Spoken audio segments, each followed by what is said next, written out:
Well, because of the internet. Well, they're questioning things, and they're running into other people who are questioning things, and they're saying this is really bullshit. It's been programming. But see, the thing is, years ago, when you went to church and you were a kid, and Yeah. from the time you were a kid on up, Yeah, you learned that there are some questions you can't ask. exactly. That's You know. exactly what happened to me. I was 5 years old in the kindergarten class, and they had the person who normally taught that class was not there, and they had some little lady that was going to handle the class. Yeah. And I don't even remember what question I asked her, but her response to me as a 5-year-old was, "We're not supposed to ask that." And I went, "Whoa, Yeah. whoa!" That sounds eerily familiar to my story. Yeah. Yeah. But that's true. And you learn what questions you can't ask. Yeah. And so you don't think about those. But now, kids can get on the internet, and they do get on the internet, and Google stuff and find out stuff, and you can ask all kinds of questions. Yeah. And I think that's part of the reason for it. It could be. Could be. Well, they say the internet is where religions go to die, and that was a catchphrase back like way early, Really? when the internet was first coming out. Wow. Look how many countries in Europe have gone atheist. There's atheist groups in Iran, Indonesia, Yeah. places where you can get caned or worse. Oh yeah. Or worse. Yeah. Or way worse. Yeah. I told these Jail. three guys the other day at the coffee shop up there, Uh-huh. the Lighthouse. I said, the amount of questions that people are asking, and they're not supposed to ask. Oh, you were telling them that? Yeah, I was saying, that's what's the problem is people are questioning religion, and you're not supposed to question religion. Yeah. Yep. A lot of like those kids at the Christian coffee shop you were just at. I've been there several times, and a lot of these kids, if At they the Lighthouse. at the Lighthouse Yeah. Cafe, a lot of these kids have never met an atheist before. A good percentage of the time, when you deal with them, you're the ambassador to atheism, Yeah. Yeah. Well, but which is kind of a responsibility. most of them won't sit and talk to you because you're the devil incarnate. Exactly. But if you show them, hey, I'm just a regular guy, like when we do, you and Randy Word, before I even knew about this group, would get invited to churches or speak in, talk about that. To speak in on college campuses, different, different classes, and they would. What was this last one? Did you and Randy both go? No, I had something. Oh, I had that a was Randy. conflict, but Courtney went. Where'd He you and go, Courtney. Arlington? But Courtney didn't speak. No, It was that just was an Randy. SMU. Uh-huh. That was at SMU, Oh, okay. a journalism class. Cool. So what But normally goes on then? I've spoken for that teacher, I think 3 different times. Oh, okay. Oh, so she invites you to, Yeah. as the atheist, the class can Yeah. be an atheist? Yeah, what she teaches is a journalism class, and a lot of these kids don't know anything about atheism, and if you're going to go out into the world and talk to people, you need to know about a lot of different things. What kind of time period do they give you? An hour? Yeah. About an hour? Well, it's a little over an hour, So, 'cause it's an hour and a half Hey, class. I'm Terry McDonald. Yeah. Here's Atheism 101. We got an hour, and I'm just going to crash course you Yeah. for journalism students, whatever. Yeah. I've done it 3 times. It's all been in a church. And every time, they've been surprisingly warm and welcoming. Yeah. But there's always going to be 1 or 2 Oh, yeah. knuckleheads in the group that are going to, especially during the question and answer period. That's exactly And they right. always try to get you. Yeah. Does that happen in the oh, college campuses? Well, not quite No. as much. But no. you've seen it at the But churches. churches, yeah. That happens at churches. What kind of questions do you get? I always get, oh gosh, what, You know how many people have died throughout history over religious differences? And still responsible, they're still killing each other today. Oh yeah, absolutely. Why- Good dog. oh, I know what they ask sometimes at those Q&As. There'll just be one one dumbass hick stand up and say, it's written in the Bible that believing in God, it's written on your heart. You can't deny it. So why do you choose to rebel against the God that you know to be true? Stuff like that. Yeah. So, or something along those lines. Like we already, like it's written on our Can heart. you prove there's no God? That's one you get. Yeah. How do you answer that, Terry? Huh? I've got my answer. I want to hear yours. Well, I mean, it depends on, it depends on the circumstance, but no, I can't prove it, God, and you can't prove there is. Exactly, that's a perfect answer. Yeah, I usually say something like, you can't prove a negative. In a court of law, I can't prove that unicorns don't exist. Yeah, that's a good, that's, You can't prove a negative. You can make a positive claim and try to provide evidence for that. And first off, proof only exists in mathematics and law. In science, there's no proof for gravity. Right now, there's no proof for gravity. Hey, It's just mountains of evidence. I can drop this coin. That's one piece of evidence. but on That's the other called hand, demonstrative evidence. on the other hand, how come the dog hair's floating around? Lighter than air. It's like, it's good, Or it's catching on the dog hair. I know, That's I'm true. No, that's true. No, but even gravity is technically still a theory. It's just supported by so much evidence that if evidence were shown to be on the contrary now, it would. I mean, all of science, all of physics would just collapse. Which isn't gonna happen. No. Well, who knows? We might wake up tomorrow and Newtonian physics they weren't completely turned upside down by Einsteinian physics, but this Newtonian model that we've been living with as a species up till Einstein came along was just fine. And Einstein says, that's not so right. Yeah. Let's tweak it a little here. Here's relativity. We got to add space and time are the same thing. What? Yeah. And he added all this new wrinkle in it, and of course, what happens when a major scientific something like that comes along is first thing that happens is the entire scientific community says, "No, you're full of shit." Yeah. And then they were like, eventually grow to. The world is round. The world is round? Really? Really? Who did the first circumnavigation of the Earth? Magellan. Yeah. And he said, "Yeah, look, I started here and I came back here, and I've only been sailing west."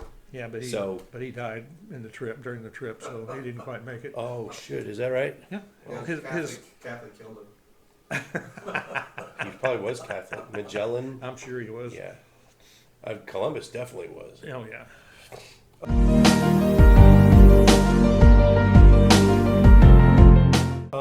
Okay, so American Atheists International, Yeah. AAI.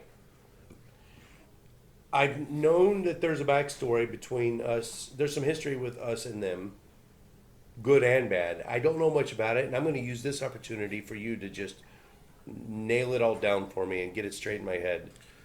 I don't know how much I can nail down, but we were involved in AAI. And Metroplex Atheists was involved with AAI very much because, like he was talking about the a convention that they had back in late 90s, Yeah, it was good.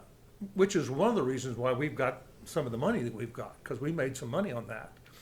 Back in those days, the local one that sponsored the convention and AAI proper would split the proceeds from a convention. And that's why we've got some of the money that we have. Yeah, because they've made some Do pretty good. conventions make money like that? That kind of money? Sometimes they do, yeah, they can. Well, But they they- have to pay the speakers. Yeah, But they could tank too. You could take a bath, couldn't you? yes, you You can. can end up losing. It's a risk. Yes, there's a risk, yes. But would But you? if you do it right, Would we ever consider doing that? Like hosting our own convention here? I don't know who we would, well, AAI doesn't do that anymore. No, just Metroplex Metroplex If we had a Atheists. convention? Yeah, hosting our own by ourselves. Well, we've talked about that because there was a group, one of the guys was in Austin and the other one was in San Antonio, and it was Texas Free Thought Convention.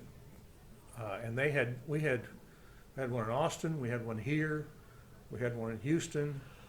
Oh, We had several the Free conventions. Thought Convention. Yeah, I went to one in 13 in Nacogdoches at Stephen F. Austin. That wasn't a Free Thought Convention? No, no, that group fell apart finally. But they had some pretty good conventions. The last one they had was with the one they had in Houston was with that was an AAI convention, I think.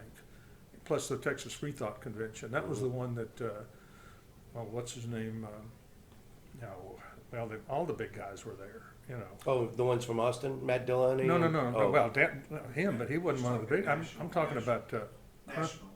Yeah, the guy that died of cancer. He was at. Oh, Christopher Hitchens. Yeah, Okay. Hitchens was in Houston at the Wow. hospital there, and he spoke at that convention. And Oh, wow. you get a name like that and don't Yeah. bring them in. That's just it. There's the risk because you've got to pay them quite a bit to get them to show up. Then Well, you got to it's- use their name to draw the crowd. Yeah. I was So gonna it's a say, risk there. What comes first, the chicken or the egg? Yeah, that's you true. You have to have money, you'd be willing to invest in trying it. Yeah. Yeah. Okay, so AAI, we were affiliated. Yes. Metroplex Atheists was affiliated with AAI. From way back, yeah. Okay. Yeah. And what happened? Well, AAI kind of went downhill. They just weren't anybody. They weren't very active. I was on their Oh. board of directors for like, I think 6 years. You were on the know. board of directors? I was, Okay. yeah. But I was, well, AAI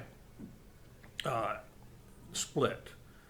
Well, the year before they split, I was nominated to be president of the group, and the only reason I didn't get to be president was because I wasn't in. Well, they nominated me, and at the time I didn't have my passport was out of date, and I didn't have time to do it. It was in Ottawa, and so I didn't go to the convention.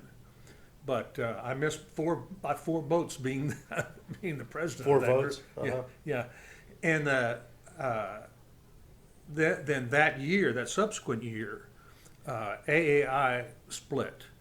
AAI, the international part of AAI, the other countries thought that it was too American-centered, you know. And so they wanted to make that a separate one, and then AAI became in the U.S. became AAA, American Atheist Alliance of America. And That's too easy to confuse with the automobile. Yeah, exactly. I thought they should. AAA, really? Yeah, Come on, think of I something know. else. I thought some other names that they should have used, but they didn't.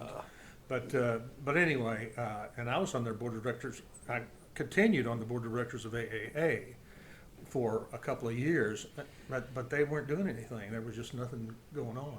They had a convention, and that was the only thing that was keeping them alive. And you know, and they didn't have enough money. If they'd lost money on one convention, that'd have been the end of the group. Yeah. And then it would just taken one hiccup. yeah, and then this woman took over, was elected president. And she was really good. I can't remember her name, but she was really a go-getter, and I thought the group was really going to grow. And then there was a guy I met him at the what's the deal in D.C. The Reason Rally. The Reason Rally. Yeah, Mhm. I met him there because I worked their booth there. You know, and it was pretty much just me, and he came by and spoke to me, and but he was a SOB, you know, Really? and he ended up running off the president, and then you know, How did he run her off?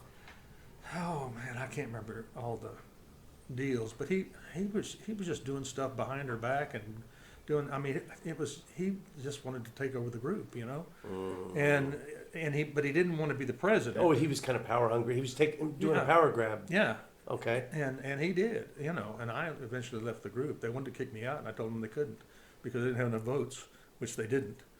But then I thought, you know, I want to be a part of this group anyway. So How I did it go resigned. from wanting to kick you out, though? How did it lead to that?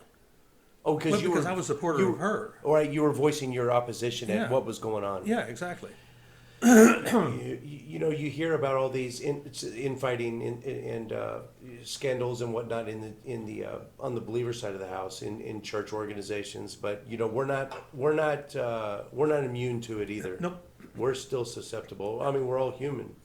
Well, let's look at locally. There was a big split because the Church of Free Thought used to be a bigger group. It was quite a bit bigger, Okay. and The North Texas Church of Free Thought that's correct. used to be attached to something else. No. It was Oh, it was just bigger. It was just a lot All right. bigger, and the guy who's the pastor his name escapes me right now. Do you remember Bill? No, I don't know. I know, I can see his face and I know his The name. gynecologist? Yeah. Uh-huh. Anyway. The guy he lived in Keller, and he was in charge of the FOF at first. Not Zachary Moore. Yeah, Zach Moore. Oh, okay.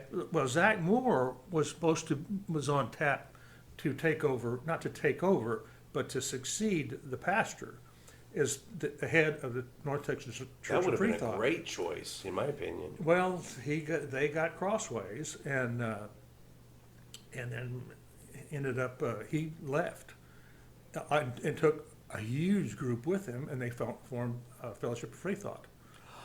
That was this. That's a splinter group. Yep, off the North Texas. North Texas Church of Freethought was there first. They were huge. Yeah, well, they were not huge. I don't know. The president at the time had words with Zachary Moore, and they parted ways, and he took most of the. Well, he was going to let Zach take over because he'd been doing it for a long time, but and he was wanting to let him come take over, and Zach thought he was going to take over, and then he snookered around where he didn't do it. It wasn't so much animosity; it's just that this guy was just making another power grab. Yeah, he just didn't want to let go of it. He thought he did, but then he changed his mind, and then they got, they had some. I don't know all the details, but that's when he left and took a bunch of people, and that's where FOF came from. Why is that so common? How? Okay, so North Texas Church of Freethought, I've always had a problem with them being called a church. I don't know why they're called a church.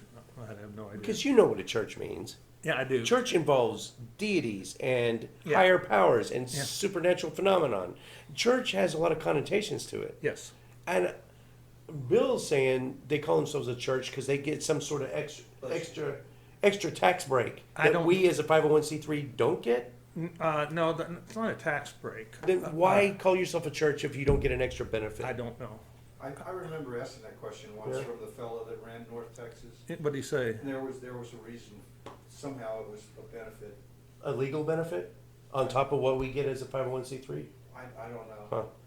Well, a church has no responsibility to report their earnings or anything like that to the government. Like we have to file a Form 990. All 501c3s have to Form 990, even though they're not, they're not taxed on it.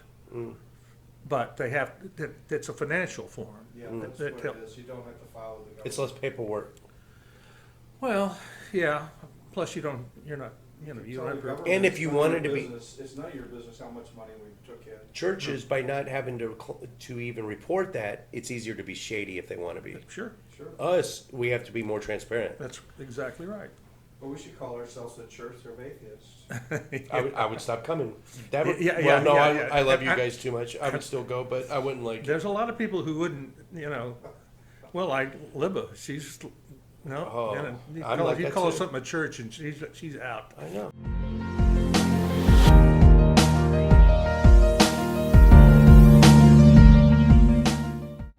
Well, because words have meaning. Yeah, exactly. Which is funny because tonight we're doing a live show with a guy who calls himself an atheist or an agnostic. He refuses to call himself an atheist, and we're going to go live. Why?